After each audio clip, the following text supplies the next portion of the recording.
Ads లేకుండా latest episode చూడండి.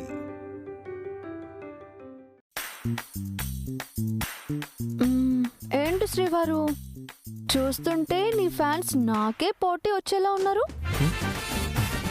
చూడు, బలూన్స్ మీద ఎన్నెన్ని ప్రేమ రాతలు రాశారు.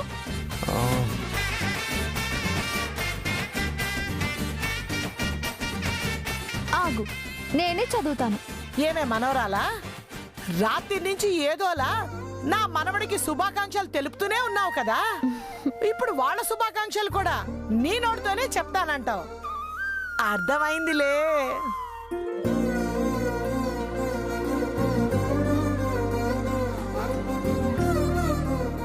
అత్తయ్య గారు, ఎప్పటికైనా నా కొడుకు జీవితంలో నా కోడల్ని మించిన అతి గొప్ప అభిమాని ఎవరుంటారు చెప్పండి?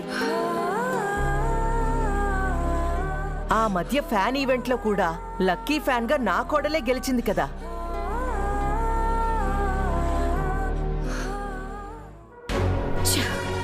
ఏదైతే నా కళ్ళతో చూడకూడదనుకున్నానో ఆ బ్యాడ్ ఇంత అర్లీగా వస్తుందని అనుకోలేదు. అత్తయ్య దాన్ని పూర్తిగా నెత్తిన పెట్టేసుకుంది. ఇంక దాన్ని కిందకి దింపటం ఎప్పటికీ కాని పని. అదంతా నాకు తెలియదు బామ్మగారు, నేనే చదువుతాను.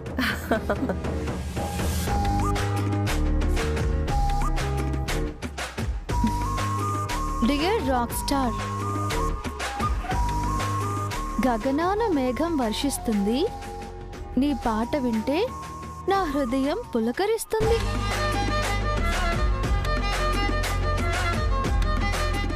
I love you rock star. నిన్ను ప్రేమించే అభిమాని.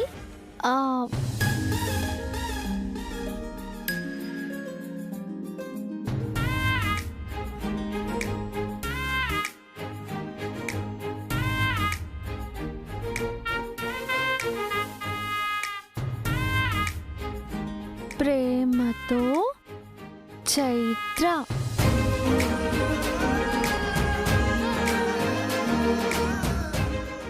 అబ్బో, అదేంటే నీ పేరు రాసుకుంటున్నావు? వాళ్ళందరి ప్రేమను నా మొగుడికి నేనే ఇవ్వాలి. అబ్బో, నా మొగుడి సర్వస్వం నా జీవితం, నా సర్వస్వం నా మొగుడికి అంకితం.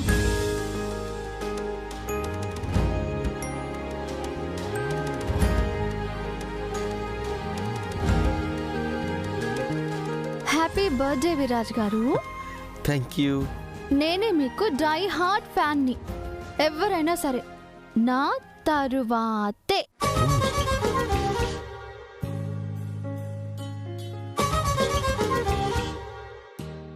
అమ్మో, నువ్వు మామూలు పెళ్ళానివి కాదే.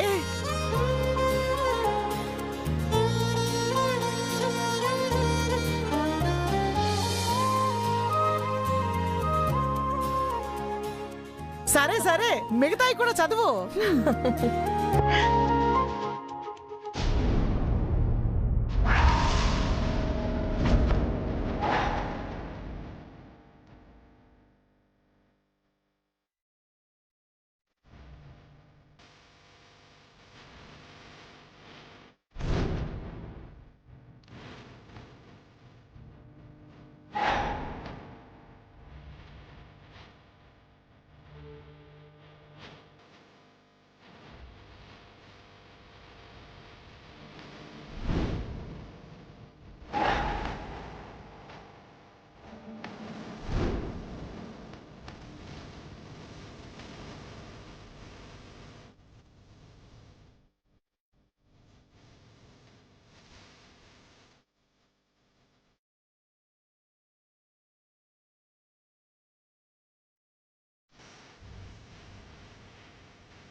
నువ్వు చచ్చేలోపు నీ మొహంలో ఈ సంతోషం కూడా ఉండకూడదని ఈ డెత్ డే విషెస్ పంపించాను. చదువుకుని చచ్చిపో, నీ వీరాభిమాని.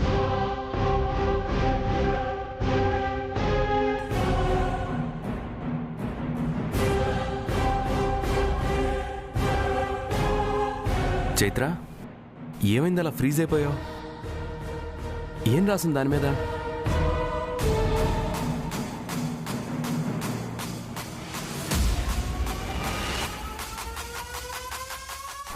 చెప్పు చైత్ర, ఏం రాసింది?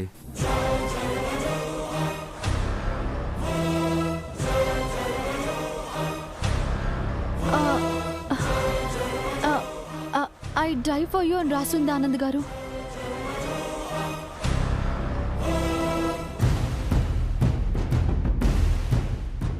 ఎవరో ప్రాణం తీసుకునే అభిమానులు.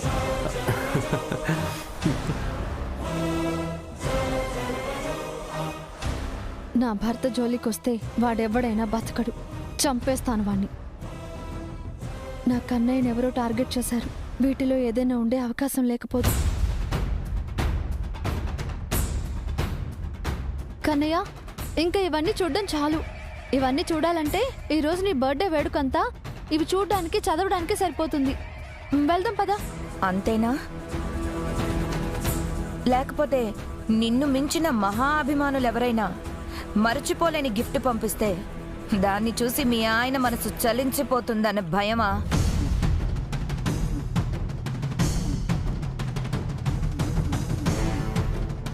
ఇది నా చైత్ర ప్రేమతో నిండిపోయిన మనసత్తయ్య. తన ప్రేమను దాటి ఈ కన్ను మరో ప్రపంచాన్ని చూడలేదు.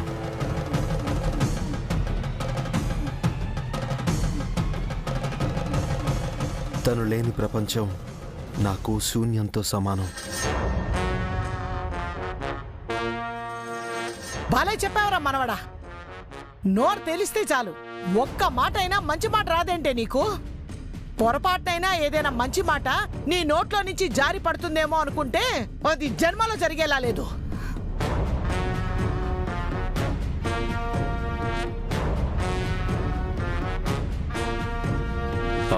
విరాజ్, చైత్ర చెప్పింది కూడా కరెక్టేరా. టైం కూడా మనం చూసుకోవాలిగా. మీ ప్రయాణానికి షాపింగ్ అంతా ఫినిష్ అయిపోయిందా? అయిపోయిందన్నయ్య. ఓకే, బట్ మాది ఇంకా అవ్వలేదు.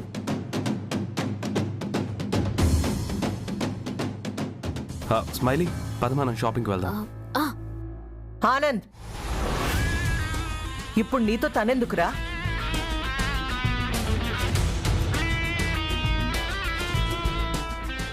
షాపింగ్ నువ్వెళ్ళి చెయ్యి. తన పని ఆల్రెడీ అయిపోయింది.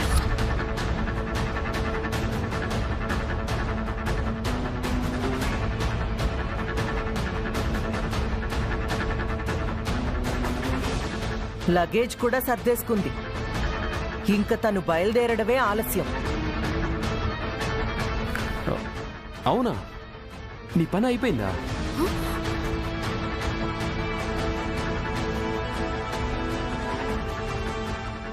నీ లగేజ్ ప్యాక్ చేసేసుకున్నావా?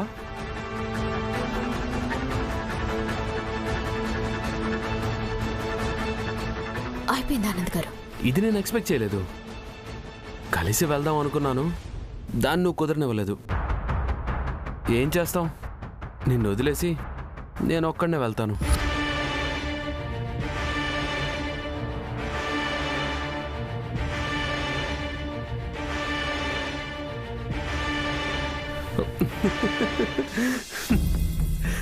ఏంటి అలా చూస్తున్నావు? షాపింగ్కి స్మైలీ, షాపింగ్కి.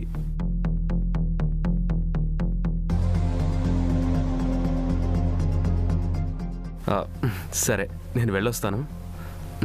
గోమతి, నేను వెళ్ళి లక్ష్మితో పాయసం చేయిస్తాను. అలాగే అత్తయ్య గారు.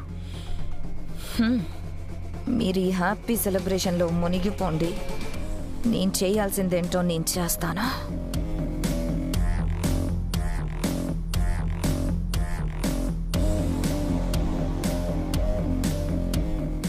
బ్యాగ్ సర్దుకున్నావని చెప్పింది దేనికో అర్థమైంది కదా.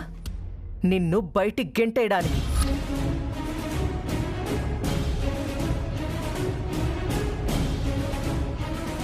ఇంకా ఇష్యూ బయటికి రాలేదు కదా. హనీమూన్ అవకాశాన్ని వాడుకొని ఏదో చేసేద్దాము అనుకుంటున్నావేమో. డొక్కచించి డోలు కడతా.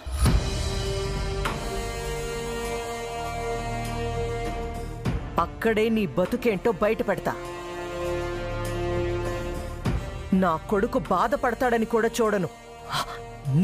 నిన్ను మాత్రం వాడి జీవితంలో ఉండనివ్వను. చూడు, మేము మా సంతోషానికి దూరంగా ఉండడానికైనా సిద్ధపడతాం, కానీ అన్నయ్య బ్రతుకులో సంతోషాన్ని చిదిమేసే నీకు మాత్రం ఎప్పటికీ చోటు ఉండదు. గుర్తుపెట్టుకో. ఇంకా చూస్తూ నిలబడ్డావే, వెళ్ళు.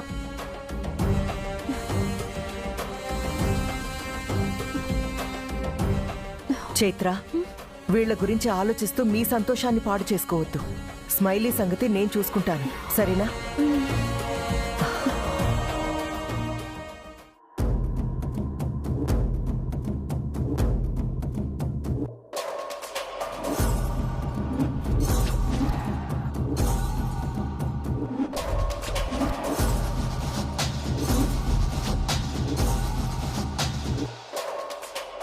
ఇప్పుడు నా ముందున్న లక్ష్యం, ఈ ఇంట్లో ఏదో జరగబోతోంది. నా భర్తని నేనే రక్షించుకోవాలి. అసలు అసలు దీన్ని ఎవరు పంపించారో ముందు అది తెలుసుకోవాలి. ఎలాగైనా ఆపాలి.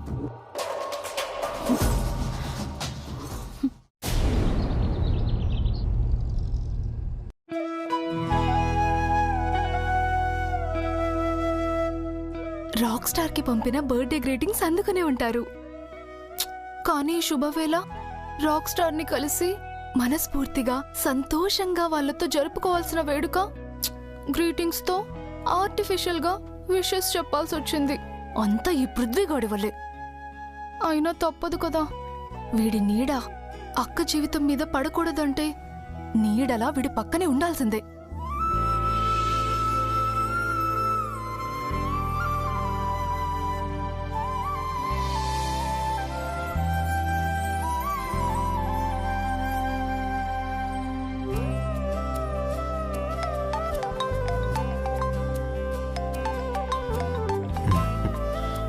Mahi, happy birthday rock star. Thank you Mahi, thank you so much. నువ్వు పంపిన గ్రీటింగ్ కార్డే చదువుతున్నా, చాలా హ్యాపీగా అనిపించింది. కానీ ఈ సమయంలో నువ్వు కూడా మాతో కలిసి ఉంటే బాగుండేది. నేనక్కడ లేకపోతే ఏంటి రాక్ స్టార్? నేనెక్కడున్నా నా ప్రతి ఆలోచన నా అక్క బావల సంతోషం కోసం వాళ్ళతోనే ఉంటుంది. నాకు తెలుసు మహి, కానీ అక్కడ నీ పరిస్థితి ఎలా ఉందో, ఏ క్షణం ఎలాంటి ప్రమాదాన్ని ఎదుర్కోవాల్సి వస్తుందో అని మీ అక్క నేను ప్రశాంతంగా ఉండలేకపోతున్నాం. నాకేం కాదు రాక్ స్టార్, నా గురించి మీరేం టెన్షన్ పడకండి. అయినా ఈ హ్యాపీ మూమెంట్ లో ఏంటి మీరు? ఒకసారి అక్కకు ఫోన్ ఇవ్వు. 1 సెకండ్. చైత్ర,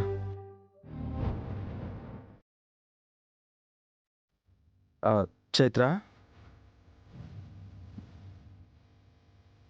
చైత్ర, ఏమైంది చైత్ర? ఏం కాలేదు కన్నయ్య, ఏం కాలేదు. మహి కాల్లో ఉంది. మహి, చెప్పు మహి, ఎలా ఉన్నావు? ఏంటక్కా టెన్షన్ పడుతున్నావా? నాకేం కాదక్కా, నా గురించి నువ్వేం టెన్షన్ పడొద్దు. నీ సంతోషాలు ఎప్పుడూ నీతోనే ఉండాలి. రాక్ స్టార్ బర్త్డే సెలబ్రేషన్స్ నేనిక్కడ టీవీలో చూస్తూ నేను మీ ఆనందాన్ని పంచుకుంటాను, సరేనా?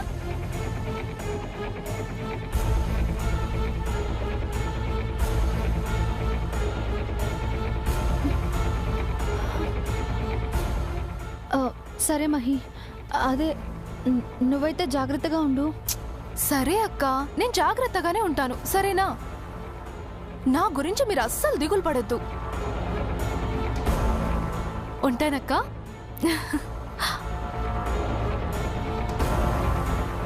ఇప్పుడు చెప్పు, ఏమైంది?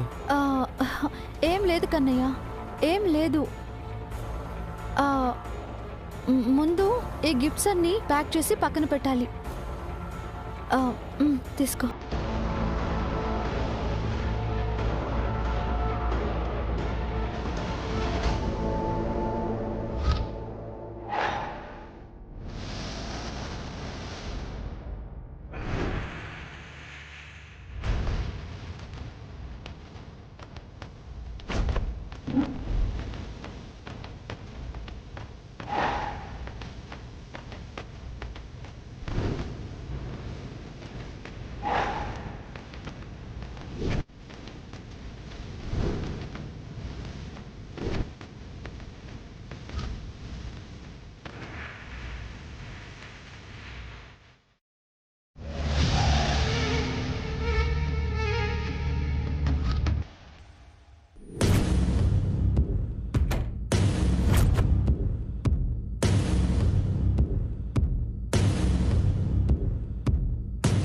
దాగుడు మూతల దండాకోర్, పిల్లి వచ్చే ఎలక చోర్, కదు కదు కదు కదు, పృథ్వీ వచ్చే మహీ చోర్.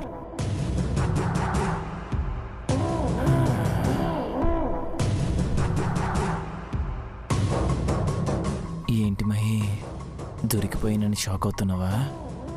లేక నీ గురించి నాకు తెలిసిపోయిందని విసిరినదా విధిగాలం అంటూ గుండెలు బాదుకుంటా అనుకున్నావా? పృథ్వీ గారు, అది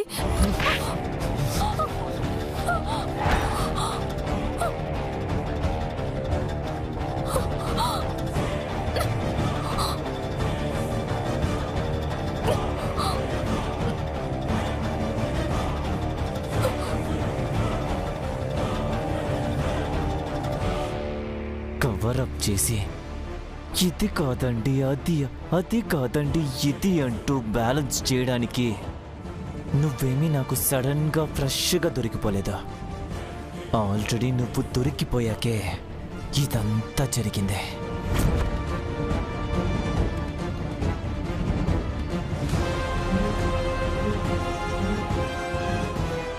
అసలు నీ డ్రామా ఏంటో, ఈ డ్రామా వెనకాల డైరెక్షన్ ఎవరిదో నిన్న నువ్వు కోర్టు దగ్గర వీడియో కాల్ చేసినప్పుడే అర్థమైందే. కానీ కన్ఫర్మేషన్ కోసం వెయిట్ చేశాను. ఇప్పుడు అది కూడా కన్ఫర్మ్ అయ్యింది. నన్నే మోసం చేస్తావా?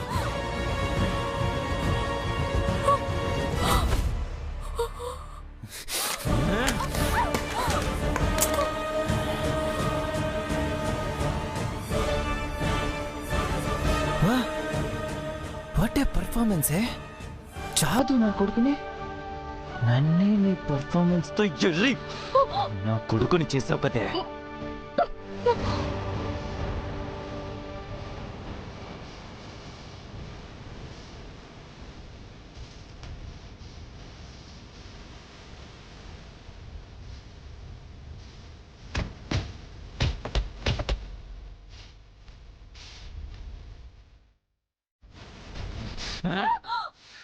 ఎంత టార్చర్ చేసావే! నీ అమాయకత్వం పేరుతో నరకాన్ని నట్టింట్లోనే మాకు చూపించావు కదే.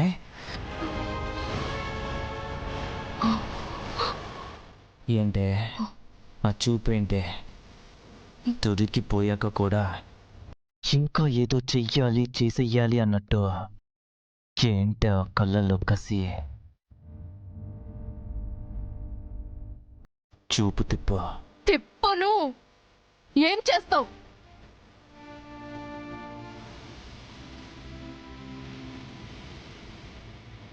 ఏంటే నేనంటే భయం వేయట్లేదా? వీడి ఏం చెయ్యడులేని ఫిక్స్ అయిపోయావా?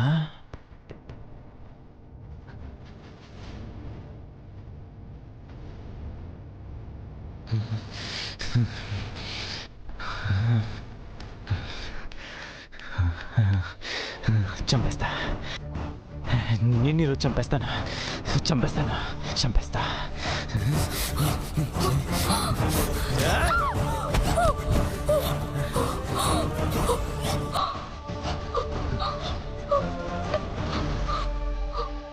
నువ్విప్పుడు నా చేతుల్లో ఉన్నావు.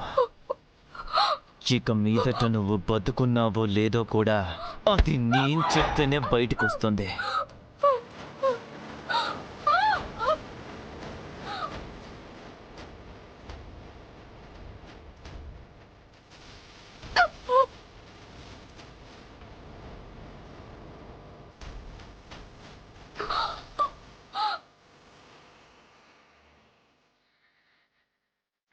ఇక నీ బతుక్కి నో కాంటాక్ట్స్, నో కమ్యూనికేషన్. నీ వల్ల మా అమ్మ జైలు పాలైందే. ఇప్పుడు ఈ ఇల్లే నీకు జైలు అవుతుంది. అక్కడ మా అమ్మ అనుభవించే శిక్షే ఇక్కడ నువ్వు అనుభవించాలి. అయిపోయిందా? ఏదో అంటున్నావు కదా, అయిపోయిందా? రేయ్, నువ్వు భయపెడితే భయపడ్డానికి, అరిస్తే వణికి పోవడానికి ఒక చేత కాని ఆడపిల్లని అనుకున్నావా? మా అమ్మకి నా కుటుంబానికి మీరు చేసిన అన్యాయం గురించి తెలిసిన రోజే నీ ప్రాణం తీసే కసి కోపం నాలో మొదలైందిరా. అలాంటిది నేనెందుకురా నిన్ను చూసి భయపడాలి? అబ్బబ్బబ్బబ్బబ్బా. ఎంత తెగింపేంటే నీలో. ఈ తెగింపు ఉండబట్టేరా మీ తల్లి కొడుకులను మీ పక్కనే ఉండి 3 చెరువుల నీళ్లు తాగించి నీ తల్లి చేతే నా తల్లికి చేసిన అన్యాయాన్ని ఒప్పుకునేలా చేసి జైలుకి పంపించాను.